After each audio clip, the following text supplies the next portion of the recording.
Revenge. It's a dish best served cold, or so the saying goes. History is littered with tales of revenge, some petty, some profound, some downright chilling. But certain acts of vengeance stand out, etched in the annals of time for their audacity, their ruthlessness, and the sheer weight of emotion that fueled them. These stories, often stranger than fiction, offer us a glimpse into the darkest corners of the human psyche. They force us to confront the primal urge for retribution and question its seductive, yet ultimately destructive power. This is one such story. This is the story of Lorenzo de' Medici, a man who transformed grief and fury into a calculated campaign of vengeance that would forever shape the destiny of Renaissance Florence. Florence in the 15th century, a city pulsing with life, a crucible of art, culture, and political intrigue. At its heart, a name whispered with both respect and fear: Medici. The Medici family, through their powerful bank, held Florence in their grasp, their influence reaching into every facet of Florentine life. Lorenzo de' Medici, young, charismatic, and a patron of the arts, was destined to inherit this legacy. But power, like a double-edged sword, cuts both ways, attracting not just admiration but also envy and bitter resentment. Lorenzo was about to learn this lesson the hard way. His world, a world of beauty and intellectual pursuits, was about to be shattered by an act of shocking brutality. The year was 1478. Florence, a city of splendor and intrigue, stood at the very heart of the Renaissance. Its streets bustled with merchants, artists, and nobles, all under the watchful gaze of the Medici family, whose influence reached into every corner of Florentine life. But beneath the surface, old rivalries simmered, and the city was a powder keg waiting for a spark. On Easter Sunday, the Duomo, Florence's magnificent cathedral, was filled to the brim with worshippers. The air was thick with the scent of incense, the sound of choral voices echoing off marble columns, and the anticipation of the holiest day in the Christian calendar. Nobles and commoners alike gathered in reverence, their eyes lifted to the heavens, unaware of the storm about to break within these sacred walls. Among the congregation stood the Medici brothers, Lorenzo and Giuliano. Dressed in their finest, they were the city's unofficial princes, admired, envied, and by some deeply resented.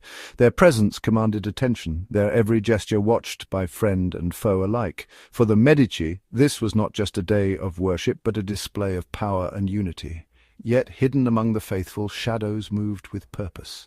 Concealed by the chanting and the flickering candlelight, a deadly plot was about to unfold. The conspirators blended seamlessly into the crowd, their faces calm, their intentions anything but holy.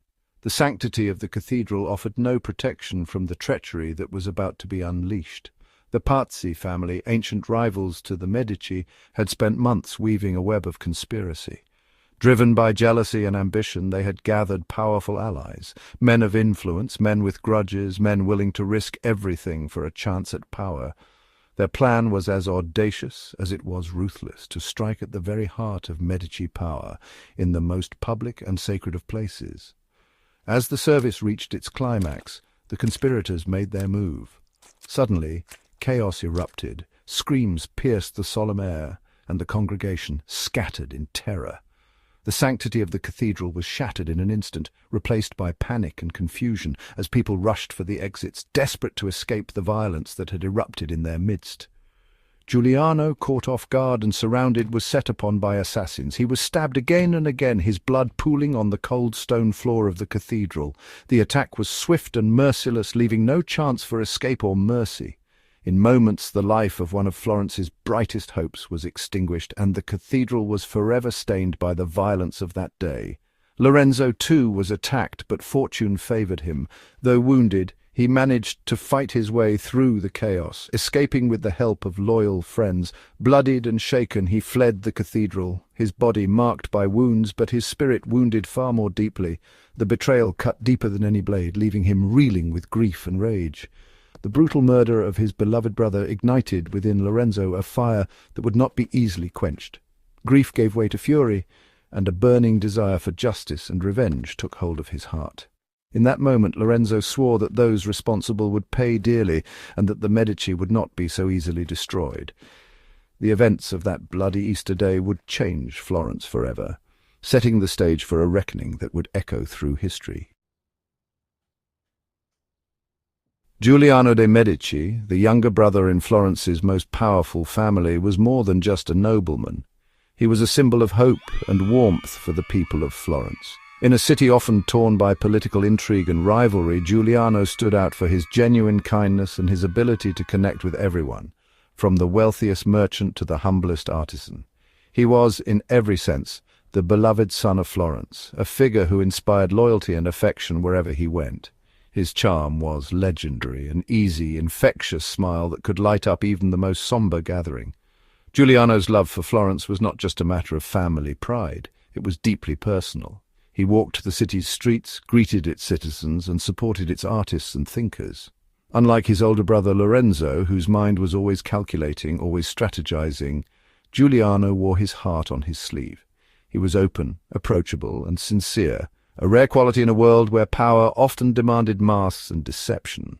So when tragedy struck, when Giuliano was brutally murdered during the infamous Pazzi conspiracy, the shockwaves rippled far beyond the Medici family. His death was not just a personal loss for Lorenzo or a political blow to the Medici dynasty. It was in truth an assault on the very heart and soul of Florence. The city mourned as one, its people gathering in the streets, their grief raw and unfiltered. The loss of Giuliano was felt in every corner, from the grandest palazzo to the smallest workshop. In the aftermath, Lorenzo de' Medici was seen cradling his dying brother, his face etched with pain and disbelief. In that moment, surrounded by chaos and betrayal, Lorenzo made a silent vow, a promise that justice would be served, no matter the cost. The bond between the brothers had been unbreakable, forged in childhood and tested by the pressures of power. Now, with Giuliano gone, Lorenzo's grief transformed into a fierce determination. The Pazzi family, along with their shadowy collaborators, had struck at the very core of Medici power. But they had also awakened something dangerous, a resolve in Lorenzo that would not be easily quenched. The city buzzed with rumors and fear as everyone wondered how the Medici would respond. Would there be mercy, or would vengeance rule the day? The answer came swiftly and without ambiguity. Blood would be answered with blood.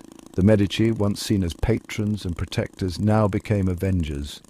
The streets of Florence, already stained with the memory of betrayal, braced for the storm that was to come. Retribution was not just expected, it was demanded, both by the Medici and by the people who had loved Giuliano. But for Lorenzo, this was never just about personal revenge. It was about duty, about defending the honor of his family and the stability of Florence itself. The Medici legacy, built over generations, was now under threat. To preserve it, Lorenzo knew he had to act decisively, to show strength in the face of tragedy.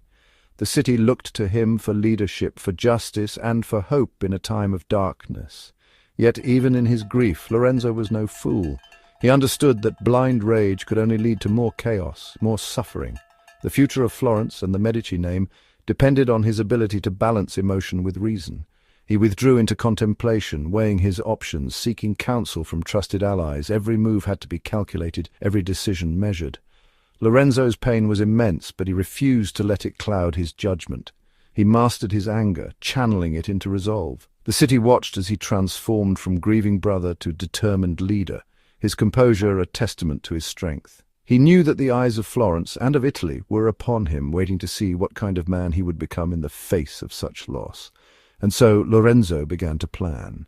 He understood that to defeat his enemies, he needed a strategy as intricate and deadly as the conspiracy that had taken Giuliano's life. Every detail mattered, every alliance counted. In the shadows of Florence, a new chapter was beginning, one that would test the limits of loyalty, power, and the enduring strength of the Medici legacy.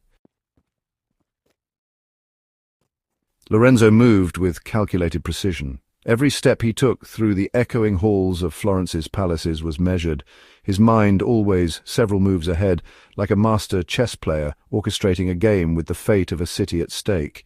He understood that in the aftermath of the Pazzi conspiracy, the city was a powder keg, ready to explode at the slightest provocation. The Medici name, once a symbol of stability, now teetered on the edge of ruin, and Lorenzo knew that brute force would only deepen the wounds. He knew that open warfare would tear Florence apart. The city's fragile peace, built over decades, could be shattered in an instant if he allowed vengeance to spiral out of control. Instead, Lorenzo envisioned a different path, one where justice would be served, but not at the cost of Florence's soul. He saw the city as a living organism, one that needed careful tending, not reckless violence. He needed to be subtle, to manipulate events, to turn his enemies against each other. In the dimly lit chambers of power, he whispered to trusted allies, sowing seeds of doubt among the conspirators. He played on their fears, their ambitions, and their rivalries, ensuring that no one could unite against him. Every rumor, every secret meeting was a thread in the web he spun, tightening around his adversaries. He would use the law, the church, and the very fabric of Florentine society as his weapons. The courts became his stage, the judges and priests his actors. He invoked ancient statutes, called upon the authority of the church, and rallied the city's elite to his cause. Justice, in Lorenzo's hands, became a tool of politics, a mask worn to conceal the true nature of his campaign. He rallied his allies, offering rewards for the capture of the conspirators. Gold flowed through Florence like a silent river, finding its way into the hands of informants, mercenaries, and city officials. Loyalty was bought and sold in shadowy corners, and every transaction brought Lorenzo closer to his goal. The promise of wealth and favor turned even the most hesitant citizens into eager participants in his hunt for justice. He used his wealth to influence the courts, ensuring swift and brutal justice. Trials were held with unprecedented speed, verdicts delivered with a severity that left no doubt about the consequences of betrayal. The city's legal system, once a slow-moving machine, now operated with ruthless efficiency under Lorenzo's watchful eye. The message was clear. The Medici would not be challenged without retribution. He painted the Pazzi not as political rivals, but as traitors, as sacrilegious murderers who had desecrated a holy place.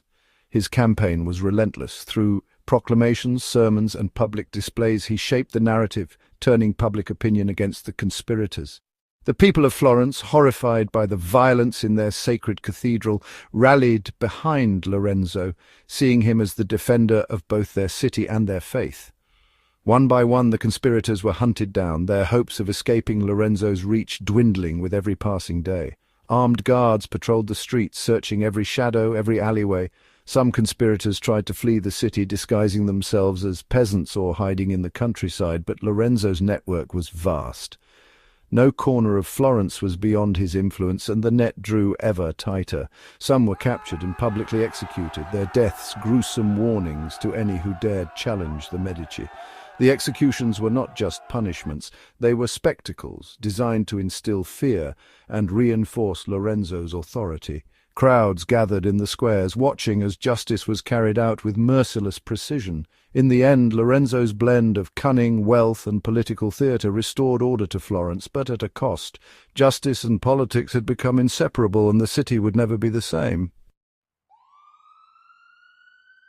Florence, once a beacon of the Renaissance, was now in the grip of fear. The streets, once alive with the laughter of children and the chatter of merchants, were now patrolled by armed guards.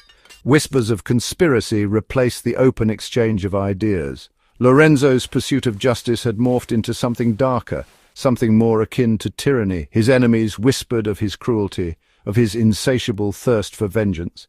Even his allies began to question the price of his vendetta, but Lorenzo was unmoved. He had stared into the abyss, had felt the searing pain of loss, and he would allow nothing, not even the soul of Florence itself, to stand in the way of his retribution.